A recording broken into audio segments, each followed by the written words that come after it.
everyone, even the most casual hockey fan in town, can name Kyle Dubas' most appreciated acquisition to date. What about his most underappreciated? Good morning to you. Good Monday morning. I'm Dejan Kovacevic of DK Pittsburgh Sports, and this is Daily Shot of Penguins. It comes your way bright and early every weekday if you're into football and or baseball. I also offer daily shots of Steelers and Pirates in the same place that you found this. His name is Noel Acciari. And if that's not yet rolling off the tongue for the people who, let's say, who watch the Penguins just when they happen to be on TV or because they're in the room with a spouse or a friend, they're not going to know who he is. If you're listening to a podcast called Daily Shot of Penguins, you probably do. But even then, there might not be the appreciation for what a good fit this has a chance to be. Acciari's just on the wrong side of 30, but he can move. He puts every fiber of his 5'10", 209-pound frame into a physical, punishing approach. He can score enough that he's going to pop. Well, last season, split between St. Louis and Toronto, he had 14 goals in 77 games, which is not bad for a bottom six forward. And going back to the 2019-20 season, he had a career-high 20 with Florida. So he can do a little bit of the stuff that's measurable. He also can block shots, eat pucks, kill penalties, be a terrific teammate by all accounts. And Dubas got him. This is the part that interests me more than any other. For 3 years and $6 million. Now, you can say what you want about going with a $2 million AAV for someone on your bottom six, because theoretically you should be able to find, and I used to say this a lot last season when the Penguins were getting almost nothing from their bottom six, that you can, if you get lucky, pick up those kinds of guys on waivers. You can get them for close to NHL minimum. So the salary, the AAV, even the term looks a little bit out of whack.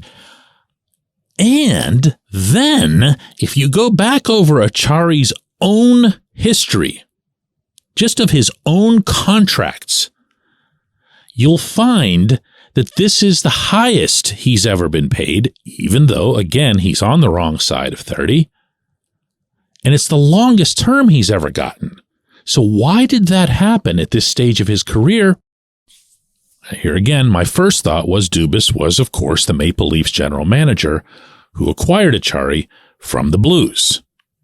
And when he did, Acciari came and performed very well for Toronto, gave them a lot of what they'd been missing, and became an instant hit up there. I understand that's easy for new arrivals up there, and then people sour on you pretty quickly. But still, he was popular, and he was popular for the right reasons. So it looks like Dubas went and got a guy he already liked, and if that meant he had to overpay a little bit, he'd overpay. But there was one other pattern that I found very intriguing, and that's that every contract Acciari has signed along the way, with multiple teams now, he's gotten a significant bump in pay. That went from Boston to Florida to St. Louis to Toronto and now to Pittsburgh. This is the biggest contract of his life, and it's on the wrong side of 30 for a player who is, if we're being respectful but at the same time blunt, a bottom six guy who will pop a few goals for you and do things that some minor leaguers would do for you. Why is that? Why is he getting more money from every new team that he goes to, even in a flat salary cap world where it's not easy to get a raise in the NHL? To me, that is one significant, glowing plus on his resume. It really is. That means that you have earned the admiration not only of the people in your locker room, not only of the guys standing behind you on the bench, but also of the ones in charge of managing the team's salary cap. Now, maybe it's because Acciari was signed right at the beginning of free agency. There were a couple other names in there at the time that the Penguins had brought in, and he was one of those guys who ended up in a comma headline, if you will. X, Acciari, signed by Penguins. But this was not a small deal. Not for the player, but also not for the team. Acciari went to school with Brandon Tanev, and the two of them spoke before Acciari signed with Pittsburgh, and Tanev told him, dude, go. You're going to love it. They're going to love you. Not just the players, not just Mike Sullivan. The city is going to love you. Well, we know that Dubas loves him, right? When we come back, J1Q. This segment of Daily Shot is brought to you by Family Table, a local company that brings delicious food to busy families. They offer family-style complete meals or a la carte items like lean proteins perfect for muscle building and weight loss. If you're not local, gift cards are also available for your Pittsburgh-based family and friends. Go to FamilyTablePGH.com. That's FamilyTablePGH.com and use the code DK40 or DK40 for 40% off and free delivery on your first order. Order by noon today for Thursday delivery.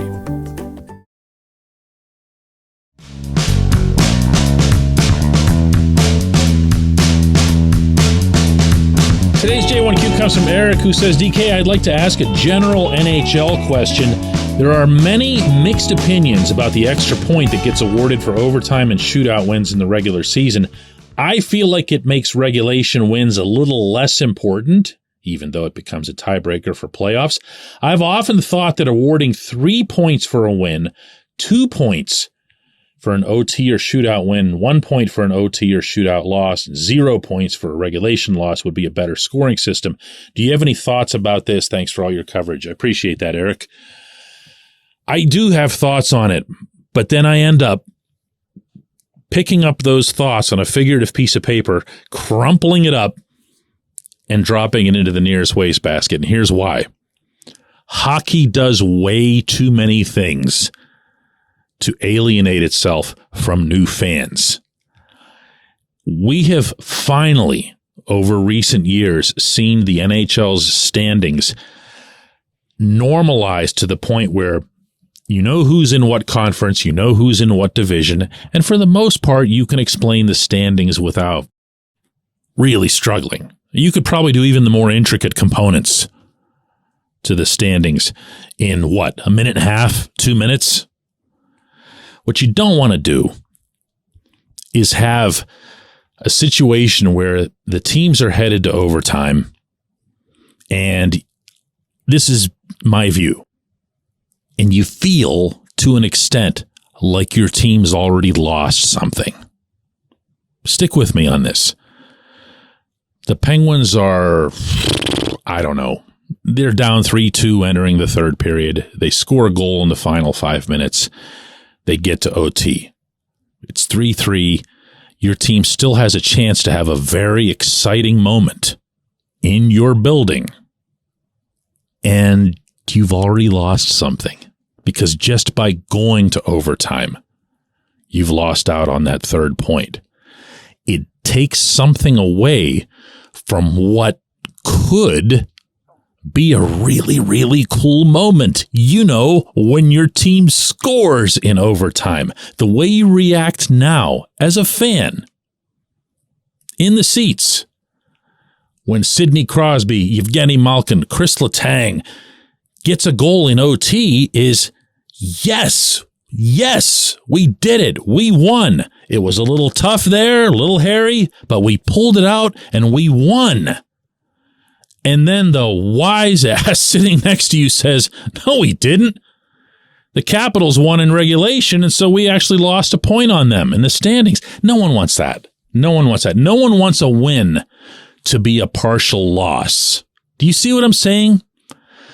And I don't care how much it makes sense. And I don't care how much the most diehard hockey fans would say, oh, yeah, this is logical.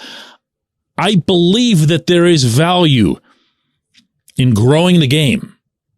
And you can't grow the game by having people go, what? You did what? Hang on a second. Why aren't you happy? Your team just won. What's wrong with you? That's kind of what I'm getting at here. I appreciate the question. Really good one. Could do a whole subject on it sometime. Heck, maybe even tomorrow. Who knows?